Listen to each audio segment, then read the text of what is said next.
bribe दिल्या for a file pass जावपाक आमी आयकलां. I don't know that issue, but there are two things to that. जो पळय एक हिंदीन म्हणणी आहा, देने वाले को और लेने वाले को दोनों को जेल में डालना चाहिए.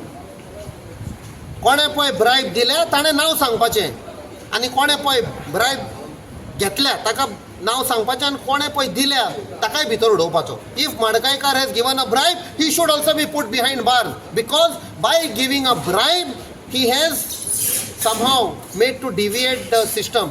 हांव सिंपल एग्जाम्पल सांगता. सपोज तो एक तरणाटो शिकला, पोस्ट काडला, आवय बापायन लोन घेतलो, शिकयलो, he is capable. But another youth who is not capable, by giving a bribe, he is taking away his job. There are two things. A good person has been denied a job, his livelihood. Inefficient, ineffective, corrupt person has gone, because by paying a bribe, he will also get into corruption to recover his money, and the vicious cycle will continue. Both should be held responsible. पयलो मडकयकाराक भितर उडोवपाक जाय.